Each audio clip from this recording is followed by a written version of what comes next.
이 경사스러운 날에 내가 은혜롭지 못한 단어를 시작하는 것을, 사용하는 것을 용서해 주시기 바랍니다. 짝퉁 천지입니다.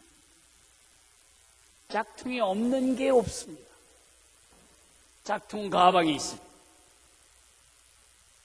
베이징에 가면 한 쇼핑센터 전체가 짝퉁 시장입니다. 거길 걸어다니면서 보기조차 다리가 아프고 모두가 다 짝퉁입니다. 거기서 샤넬 핸드백을 깎아 사서 36,000원에 샀습니다. 어떤 여자분이.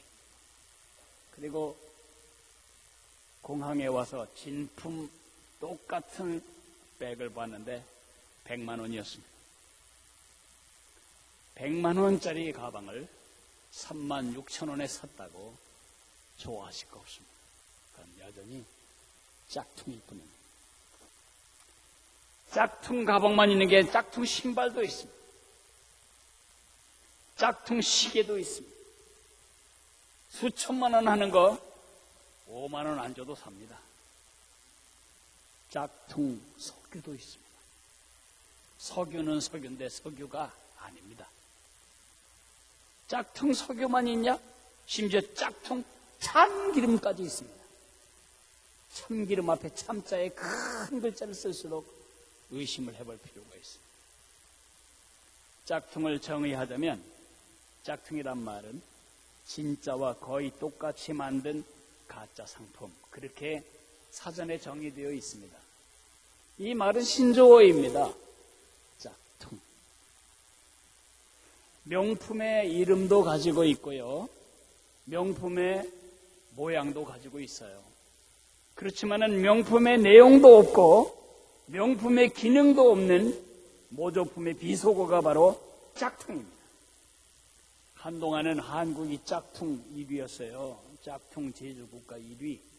이태원에 파는 대부분의 물건들 짝퉁이 1위라 그 짝퉁을 사러 외국인들이 왔었죠. 근데 지금은 밀렸습니다. 우리 금메달 자리를 중국이 차지했습니다. 중국은 짝퉁 천국입니다. 중국은 영화도 짝퉁입니다. 미국에서 영화가 나오자마자 우리는 비싼 로열티 내고 그거 보잖아요. 중국은 다 DVD 만들어서 싸게 팔아요. 영화만 짝퉁이 있는 게 아니에요. 아이폰 5가 미국에서 나오기도 전에 중국에서 벌써 짝퉁이 다 돌아다니고 있어요. 스마트폰만 짝퉁이 있는 게 아니에요. 마티스를 갖다가 뜯어가지고 그대로 복사해서 중국산 짝퉁 마티스를 만들었어요. 중국 정부는 왜 이 모양일까요? 이걸 왜 단속하지 않을까요? 중국 정부가 단속을 안 하지 않아요. 근데 그 단속은 대단히 형식적이고 겉으로는 안 돼! 하지만 속으로는 부추기는 이 현실은 뭘까요? 그것은 중국의 문화 하나를 우리가 이해할 때 이해가 될 것입니다. 사실 중국 정부가 이 짝퉁 공화국을 만들어가는 일을 겉으로는 금지하면서 속으로는 부추기는 두 가지 이유가 있습니다. 첫째 이유는 수호지 때문입니다. 수호지에 108명의 산적들이 있는데 이 산적들이 산자이라고 하는 어디입니까? 양산박 지역의 산자이, 산도둑놈들의 소굴에 모여 살면서 이들이 무슨 일을 하는가? 세도가 권력 있고 돈 가지고 부패한 사람들을 가서 터는 겁니다. 그래서 부자들 걸 훔쳐다가 가난한 사람들에게 다 나눠주는 것입니다. 일지매라는 소설을 아시나요? 부자 탐관오리의 그 재산을 약탈해다가 가난한 사람들에게 나누어준 바로 그 일지매 같은 이야기죠. 그게 수호지의 이야기 아닙니까? 그 수호지에 나오는 108명의 도둑놈들, 도둑질은 얄밉지만 그러나 통쾌한 탐관 오리들의 그 배 터지게 주워 모은 재물을 약탈에다가 가난한 자들에게 나누어주는, 어쩌면 힘없는 백성들을 도와준 것에 대한 것이 그 결과와 과정을 다 합리화해버린 이런 사상이 이들 속에 있는 거예요. 서양 사람들, 돈 많은 사람들, 그거 좀 뺏겨가지고 가난한 우리 민중들 100만 원짜리 못 사는데 3만 6천 원에 사가지고 들고 다니는 거 뭐가 나빠? 이러한 일지매적인 수호지적인 생각 때문에 중국은 앞으로도 짝퉁이 당분간 계속될 것 같습니다. 두 번째로는 중국의 의식이 뭐냐? 실사구시. 그래서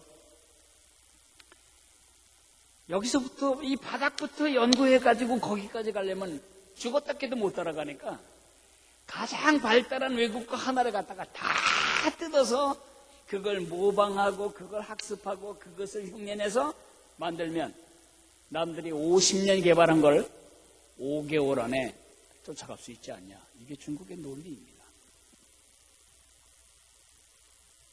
그래서 지금 중국에는요, 미국의 스텔스기까지 짝퉁으로 만들고 있습니다.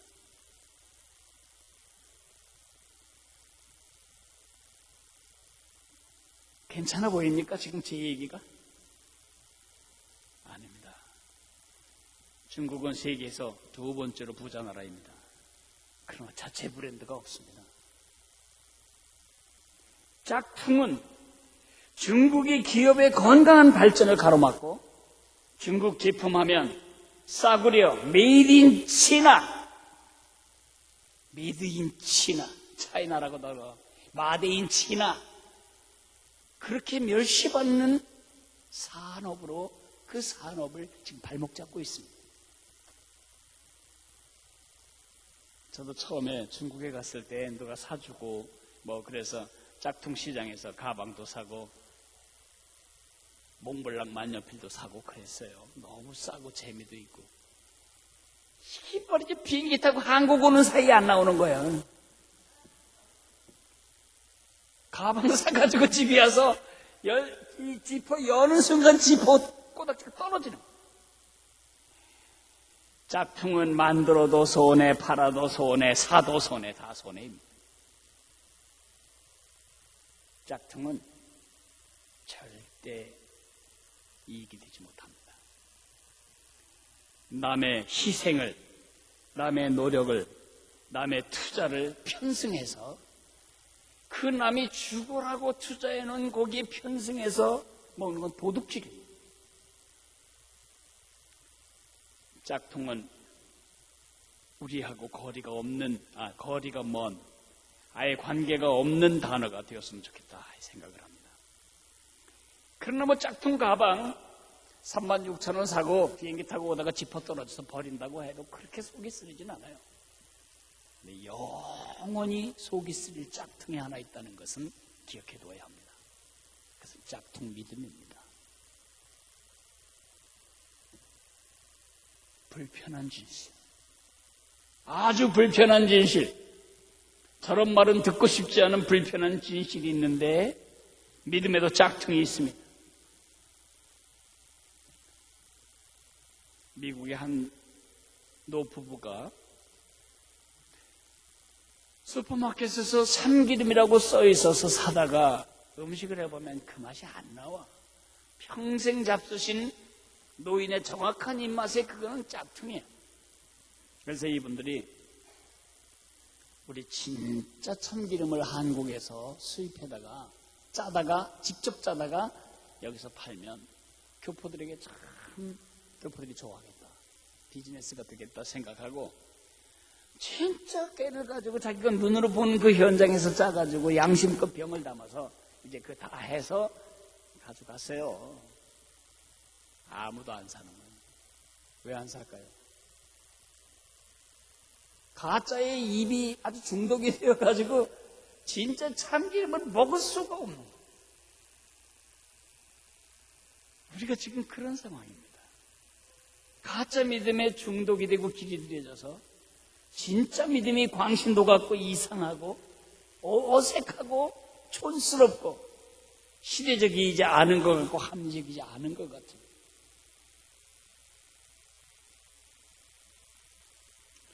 짝퉁 믿음. 큰 교회 다니는 성도들은 이렇게 짝퉁 믿음을 가질 수 있습니다. 큰 교회에 소속했다는 것이 자기 믿음의 크기라고 생각할 수 있어요. 좋은 목사님의 설교 5편을 들었다면 여러분은 5배 경건한 사람입니까? 남의 경건에 편승하는 것, 아버지 어머님의 믿음에 기생하는 거 다 짝퉁 믿음입니다. 불꽃 같은 눈으로 다 들여다보고 계신 주님이 진품이다. 이건 진짜다. 그렇게 인정하실 참 성도 한 명이 그립고 참 교회 하나가 지금 절박한 시대입니다. 어떻게 하면 내가 바로 그 사람이 될 수 있을까? 어떻게 하면 우리가 바로 그 진품교회로 설 수 있을까요? 그 심각한 질문에 대한 대답이 요한복음 1장에 숨겨져 있습니다. 요한복음 1장 43절부터 51절까지를 펴시기 바랍니다.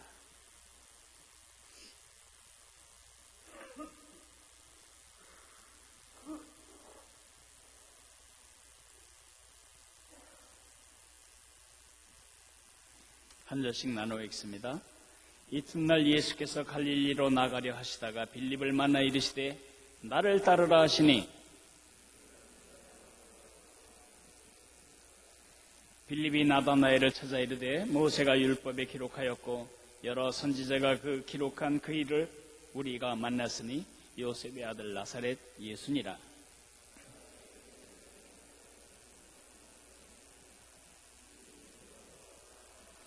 예수께서 나다나엘이 자기에게 오는 것을 보시고 그를 가리켜 이르시되 보라, 이는 참으로 이스라엘 사람이라. 그 속에 간사한 것이 없도다.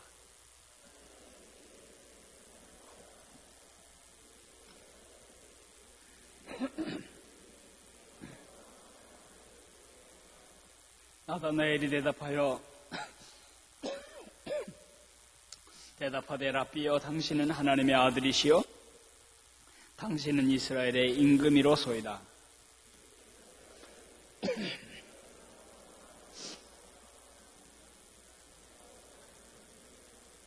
또 이르시되 진실로 진실로 너에게 이르노니 하늘이 열리고 하나님의 사자들이 인자 위에 오르락내리락 하는 것을 보리라 하시니라. 아멘. 오늘 이 본문을 기록한 요한 사도께서 우리에게 진짜 하고 싶은 말에 밑줄을 그은다면 어디에 밑줄을 그어야 할까요? 49절 중반에 있는 당신은 하나님의 아들이시오. 거기에 밑줄을 긋기를 원하셨기 때문에 이 기사를 요한 사도는 이렇게 기록한 것입니다. 요한복음 전체가 뭘 말하려고 하는 거죠?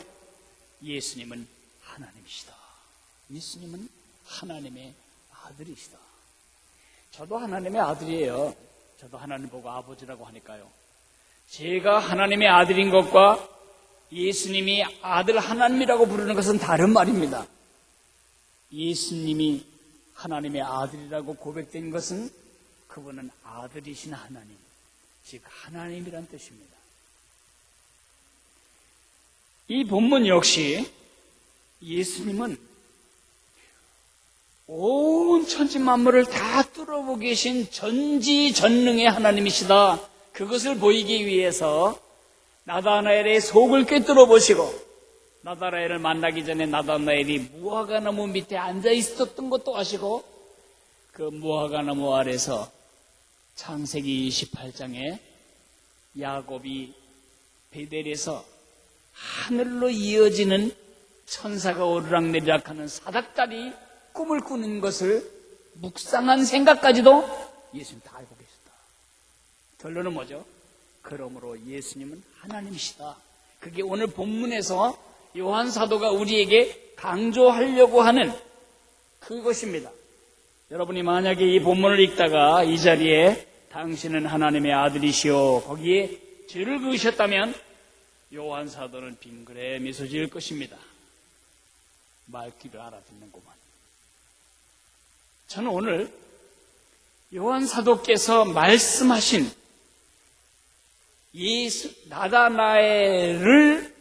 나다나엘을 알아보시는 예수님과 나다나엘 사이가 있는데, 요한 사도가 나다나엘이 아니고 예수님 쪽에 초점을 두고 있다면, 저는 오늘 시각을 조금 바꾸어서 예수님 편에서 나다나엘을 보겠습니다. 오늘의 주인공을 예수님이십니다. 그러나 저는 오늘 조연에 초점을 맞추고 싶습니다. 나다나엘. 이 사람은 사실 성경 전체에 유명한 사람이 아닙니다. 바로 여기 한번 나오는 사람입니다. 학자들은 아마 이 나다나엘이 바돌로메라고 하는 사람일 거다 그렇게 생각을 합니다. 예수님은 다 아십니다. 예수님은 모든 것을 다 알고 계신 하나님이십니다. 그 예수님이 나다나엘을 만나셨을 때에 이렇게 말씀합니다. 보라. 이는 참으로 이스라엘 사람이라. 영어 성경엔 Behold, an Israelite indeed. 우리가 진짜 참기름이네. 진짜지 이 가방 그지 짝퉁 아니지. 그렇게 진짜가 바로 indeed입니다. 또 다른 번역에 보면 The true Israel. The true. 진짜 이스라엘 사람이다. 무늬만 이스라엘 사람이 아니고 혈통만 이스라엘 사람이 아니다. 이스라엘이라 해서 모두가 이스라엘이 아니다. 그러나 여기 있는 이 사람은 참 이스라엘 사람이다. 이 사람은 짝퉁 이스라엘이 아니다. 무늬만 이스라엘, 형식만 이스라엘, 할례만 이스라엘이 아니고 이 사람은 그 중심이 하나님의 백성이다. 저는 이 한마디에 앞으로 10년 우리 교회의 목회의 목표, 중기 목표를 잡았습니다. 지난 10년 우리 교회는 여기까지 자라왔습니다. 건물도 없고 간판도 없고 십자가도 없었지만은 우리는 견고하게 뿌리를 내렸습니다. 앞으로 10년의 목표, 건물을 크게 세우는 것도 교회에서를 뻥뻥하게 불리는 것도 예산을 크게 늘리는 것도 아닙니다. 그것도 중요한 과정입니다. 그것이 필요 없거나 그것을 멸시해서는 안 됩니다. 그러나 그것은 과정입니다. 목표는 뭐냐? 예수님이 인정하시고 세상이 인정할 참 성도, 참 교회가 되는 것입니다. 우리가 지난주에 선물로 받았던 세대로 가족 찬양, 예수님의 참제자로 살아가면서 복된 믿음 후대에게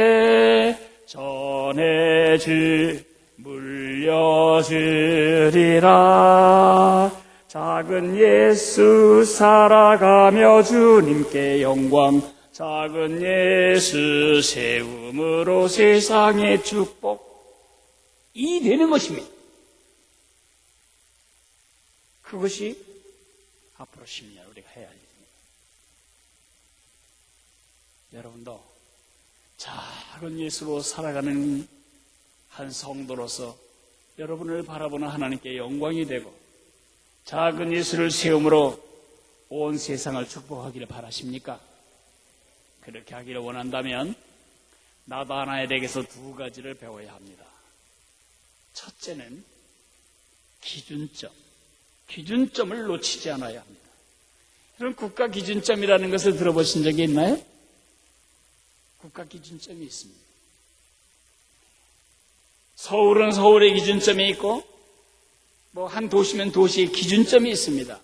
그 측량 기준점으로 어디에 측량대를 꽂든 거기가 지금 그 기준점을 중심으로 해서 지금 있는 좌표 그것을 계측하는 것입니다.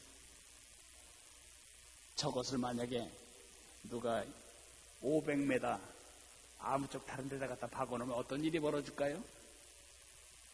대한민국 판사들 다 뇌졸중 걸립니다. 얼마나 많은 시비와 혼란과 혼돈이 일어날까요? 여러분 집을 반쯤 다 잘라야 합니다. 여러분 재산이 싹 날아가기도 합니다. 어떤 사람은 터무니없이 벼랑간 땅이 생기기도 할 겁니다.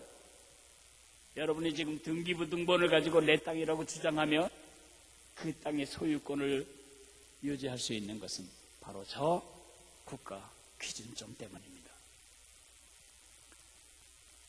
이 기준점을 잘못 짚으면 어떤 일이 발생하는가? 수도 없는 분쟁과 혼란이 야기됩니다.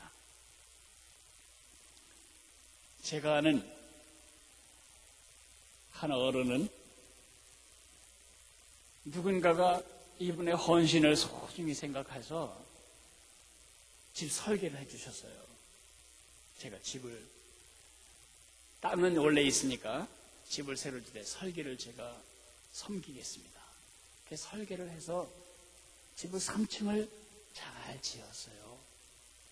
큰 집은 아니고요. 그 조그만 땅에 3층을 잘 올려서 이제 아들들과 잘 이제 살 꿈을 가지고 있었는데 준공 검사를 받으러 갔죠. 구청 공무원이 오더니 집이 도로를 파먹었습니다. 집이 도로선을 넘어섰습니다. 어떡할까요?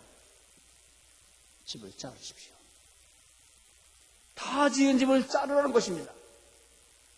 그거를 안 자르를 온갖 방법을 다 연구해봤지만 피할 방법이 없어요. 뭐가 잘못됐을까요? 기준점입니다. 그래서 결국 그 집진 공사비만큼의 돈을 들여서 그 돈도 돈이 없으니까 또 누군가가 헌신해줘서 그 집의 일부를 방이고 거실이고 창이고 벽돌이고 다 잘라냈어요. 기준점이 잘못되면 인생이 잘립니다. 나다나엘이 묵상하고 있었을 본문이 뭘까요?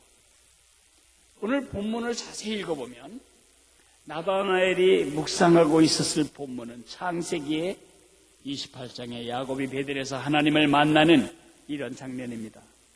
야곱이 아버지를 속이고 축복을 받아 누렸습니다. 그리고 도망을 칩니다.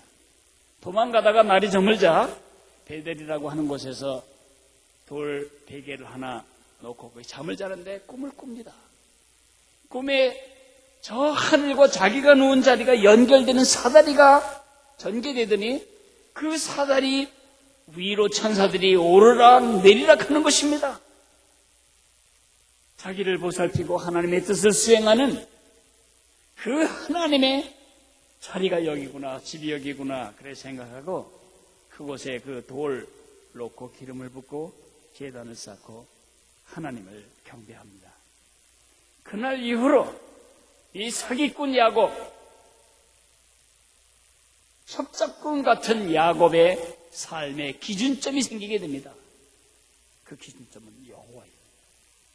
이날 이후로 그의 모든 삶의 주어는 여호와로 바뀝니다.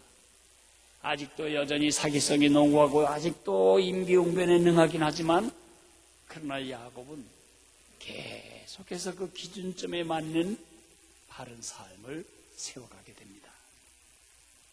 바로 그 기준점을 묵상하는 나다나엘의 참 이스라엘됨은 참 기준점인 하나님께 그의 영적 시선을 집중했기 때문이라고 저는 생각합니다.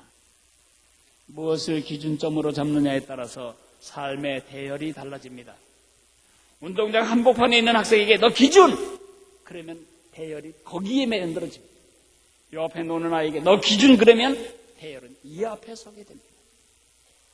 뭘 기준점으로 삼느냐에 따라 우리 인생이 달라집니다. 우리 교회가 달라집니다. 우리 교회의 기준점, 예수님 한 분입니다. 우리 인생의 기준점, 참 기준점, 예수님 한 분입니다. 나는 길이요, 진리요, 생명이니 I'm the way, I'm the life, I'm the truth. 예수님 앞에만 정관사 더자가 붙어 있습니다. 참 성도가 되기를 원하십니까? 내 모든 선택에서 예수님을 기준점으로 붙들어야 합니다. 어떤 결정을 하든지, 어떤 선택을 하든지, 내 모든 원리가 기준점이 예수님이어야 하고, 내 모든 삶의 기준점이 예수님이 될 때에 여러분이 의식하지도 못하는 날마다의 삶 속에서 여러분의 삶이 예수님의 참 기준점에 어울리는 참 성도의 삶으로 변환되어 가는 것을 아실 수가 있을 것입니다. 우리 교회의 참 기준점은 지금 세상에서 말하는 인기 있는 교회가 아닙니다. 우리 교회의 참 기준점은 제 사상도 아닙니다. 우리 교회의 참 기준점은 예수님입니다. 예수님이 우리를 어디로 이끄실지, 예수님이 원하는 건 뭔지, 현실이 어떻든 관계없이 예수님이 우리에게 하기를 원하는 일이 무엇인지, 그것이 우리의 기준점입니다. 참 기준점을 놓치지 않는 우리가 됩시다. 두 번째로는 그 참 기준점과 내 삶을 연결하는 참 통로를 유지하는 것입니다.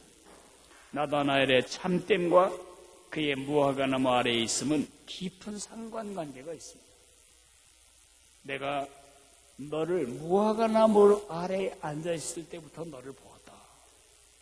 무화과 나무 아래에 앉았다는 게 뭐 그렇게 중요하냐고요? 탈무드에는 무화과 나무 아래에 앉았다는 말을 묵상과 기도와 동일시합니다. 여러분 잘 아시다시피 이 당시엔 더 그랬죠. 지금도 가난한 나라에 가면 방 하나에 다 살지 않아요. 그 방 하나에 가족들이 다 삽니다. 거기서 하나님을 묵상하고 기도하고 그런 여건이 되지 않습니다. 그래서 어디로 가냐? 이파리가 넓어서 그늘이 되어주는 큰 무화과 나무 밑에 가서 앉는 것입니다. 무화과 나무 아래에 앉는다는 말은 우리식으로 말하면 묵상과 기도에 개인적으로 하나님을 만나는 장소에 있다. 그렇게 이해하실 수가 있습니다. 하늘이 열리고 하나님이 함께 하시고 하나님과 통하는 이런 관계를 그는 유지하고 있었기 때문에 나다나엘을 보고 진짜 이스라엘 사람이구만, 진짜구만, 모양만이 아니구만, 짝퉁이 아니구만. 그가 빌립에게 전도를 들어요. 나사렛 예수가 바로 그 메시아라고. 그럴 때 이렇게 반박합니다. 나사렛에서 뭐 선한 게 나오겠다고. 그거는 예수님을 멸시하는 이야기면 틀림이 없어요. 그러나 왜 나사렛에선 선한 것이 나올 수 없다고 생각했을까요? 그는 이미 미가서 5장 2절에 메시아는 나사렛이 아니고 유대 땅 베들레헴에서 나실 것에 대한 예언을 그는 꿰고 있었던 것입니다. 결국 참 기준점인 예수님과 내 삶, 저 열린 하늘과 내 닫힌 현실을 연결하는 연결 통로는 뭐냐? 말씀과 기도밖에 없습니다. 말씀과 기도 말고 또 다른 방법은 없을까? 없습니다. 여러분이 아무리 지루하게 생각해도 제가 확신을 가지고 앞으로도 강조할 것은 말씀과 기도 이외에 열린 하늘과 여러분의 닫힌 현실이 통하는 이런 통로는 없습니다. 속지 마세요. 아놀드 토인비 유명한 역사학자는 말하기를 위대한 문명의 기초를 놓은 창조적 인물들의 공통점은 그 창조력을 세상을 바꾸는 창조력을 조용한 시간에서 얻었다는 것이다. 그 예로 세 사람을 듭니다. 시내산에서 40일을 하나님과 독대하며 하나님의 말씀과 하나님께 기도하는 이 연결 통로를 가졌던 모세에 의해서 역사가 바뀝니다. 광야에서 40일 동안 하나님과 함께 계셨던 예수님에 의해 세상이 바뀝니다.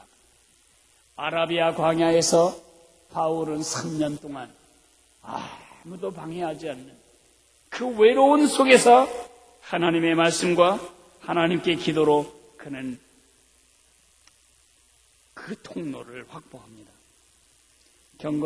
경건의 모양은 있으나 경건의 능력을 잃어버린 짝퉁 신자, 짝퉁 교회가 되지 않기 위해서 오늘도 우리는 나다나엘처럼 무화과 나무 아래 앉는 것을 습관화해야 합니다.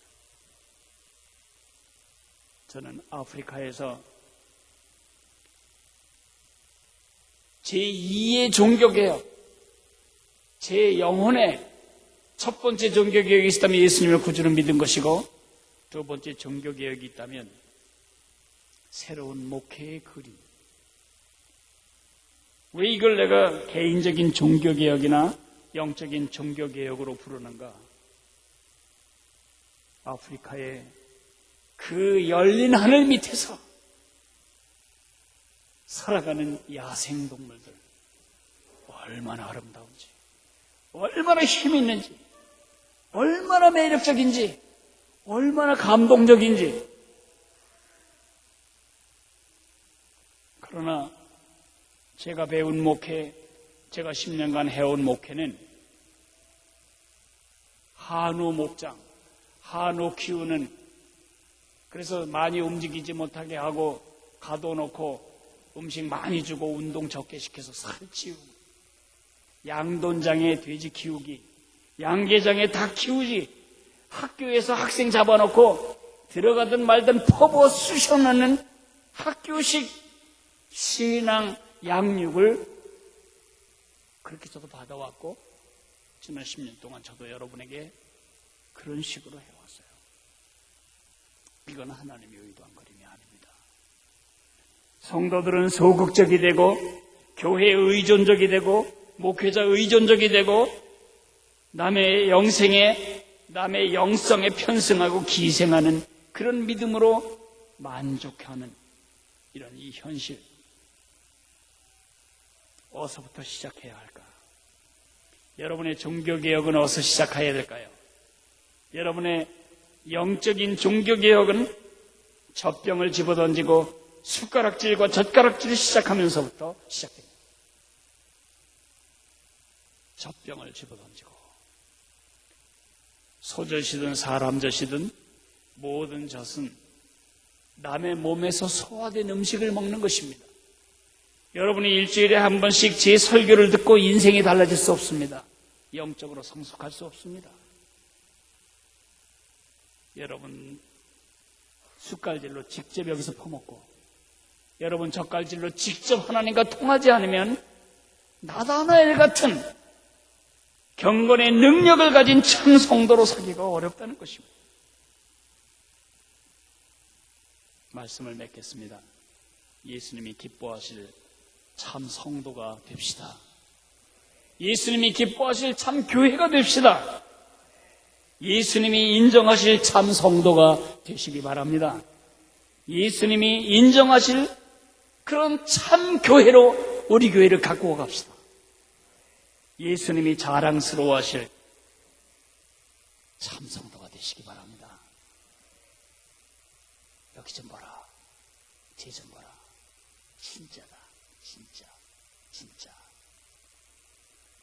이 교회 좀 봐라, 진짜다. 예수님이 그렇게 인정하시고, 숨 막히는 세상에 산소 같은 성도, 산소 같은 교회가 되십시다.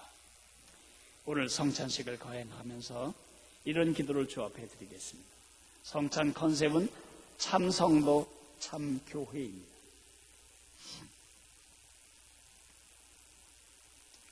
이제 이 성찬식에 참여할 사람은 예수 그리스도의 십자가의 죽음이 나와 관계가 있다고 믿는 사람, 다시 말해 나를 위한 것이라고 인정하는 사람만 참여할 수 있습니다.